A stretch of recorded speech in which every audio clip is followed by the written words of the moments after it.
Hey everyone, and welcome. So today we're tackling something that literally keeps the global supply chain moving safely.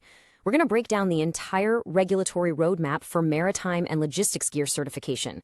Look, I get it. If you've ever stared at compliance requirements and just felt completely overwhelmed by all that dense legal jargon, don't worry, we've got you covered.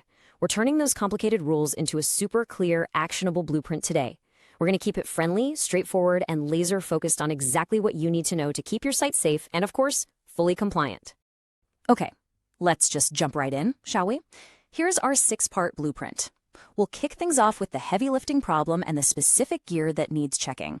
After that, we'll map out who exactly inspects it and the timeline for those tests, before wrapping things up with how to keep your paperwork straight and, ultimately, the real cost of failing.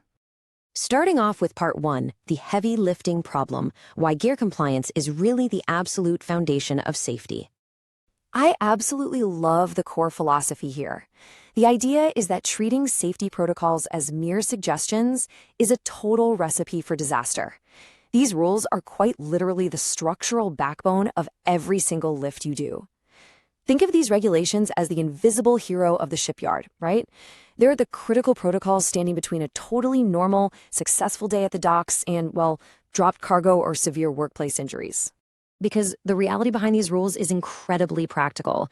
Without really strict oversight, everyday wear and tear silently turns routine jobs into high-risk hazards. We're talking about microscopic stress fractures in the metal or internal wire fraying that you just can't casually spot from the ground. So the whole intent here is to force proactive testing. That way structural weaknesses are found and fixed long before a massive cable snaps under pressure. All right, moving on to part 2, gear that needs checking. Let's figure out exactly what equipment is sitting under the regulatory microscope. Now, everything hinges on this one absolutely crucial concept, the safe working load. What is it? Well, it's the absolute maximum weight that a specific piece of equipment is engineered to handle safely under normal everyday conditions. And you can't just guess this number. It is calculated through some really rigorous engineering, and honestly, everything we're discussing today revolves around ensuring you never ever exceed this specific limit. So, what gear actually gets slapped with one of these safe working load limits? Basically, all the heavy hitters. We're talking fixed and mobile cranes, derricks, and the winches that run them, those massive bulk cargo spouts you see at terminals, the actual wire ropes and cables doing the pulling, and all that loose gear. The chains, the heavy hooks, the shackles, the blocks. Basically, if it bears the weight of cargo, it is definitely on this list. Okay, part 3, who inspects the equipment? Because finding the right people for this job is absolutely vital. You can't just hand a clipboard to anyone, right? The rules are incredibly strict about who has authority here. Generally, you're going to be dealing with accredited outside agencies. These are external organizations that the government has specifically greenlit because they've proven their technical expertise and financial stability. Now, on the flip side, for very specific shore-based equipment, companies can sometimes use designated internal experts. But wait, there's a catch. These in-house folks have to be incredibly qualified, and they still must operate under the direct approval of one of those fully accredited outside agencies. And these experts, they aren't just out there eyeballing a massive load. They use highly precise, perfectly calibrated tools. Things like dynamometers that have to be strictly verified for accuracy before any major test even begins. The data they collect has to be 100% scientifically sound. Let's roll right into part 4, the testing timeline. This is the life cycle of how your gear gets certified. The rules actually lay out a really intuitive roadmap for this. On day 1, before a piece of gear ever lifts a single pound of real cargo, it gets an initial proof test. Then, every single year after that, a qualified inspector does a really thorough visual exam.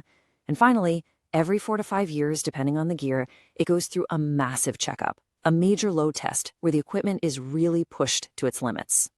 When that big, multi-year load test finally rolls around, it's basically a 3-step dance. First up is the initial check, just hunting for obvious visual damage. Second is the actual stress test, where they safely apply a weight that exceeds normal operating limits. And third is the final review. This is where they thoroughly re-examine the gear, often using advanced structural testing methods, just to make absolutely sure that extreme weight didn't bend, deform, or break anything. And here's how the math for those stress tests actually breaks down. It's super logical. If your gear handles up to 20 tons, they'll test it with 25% more than its capacity. If it sits between 20 and 50 tons, they add exactly 5 extra tons to the load. And for the really massive stuff, handling over 50 tons, they give it a 10% bump over capacity. So the loads are scaled perfectly to prove the gear's strength without, permanently destroying it in the process. Which brings us to part 5, keeping your paperwork straight. Proving your compliance is quite literally half the battle. So if you're managing compliance, here is your essential checklist. You absolutely must have an up-to-date registry of every single piece of gear on your site. You need signed certificates proving all tests were done by authorized personnel. If you use chains that need heat treatments to prevent metal fatigue, you have to document that. And you need crystal clear records for whenever wire ropes are tested or replaced. And I really want to highlight this number right here, 5.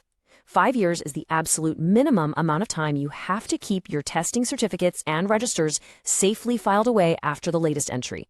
You can't just pass the test and toss the receipt. You hold on to that paperwork for half a decade. But hey, it's not all just papers shoved in a filing cabinet. True compliance lives right on the equipment itself. The safe working limits, and usually the date of the last major test, have to be physically and visibly marked directly on the hardware. We're talking painted onto the cranes, stamped right onto the blocks. The operators on the ground need to see those boundaries clearly every single day. Finally, we hit part 6, the cost of failing. Let's talk about what actually happens when compliance starts to slip. Here is the harsh reality.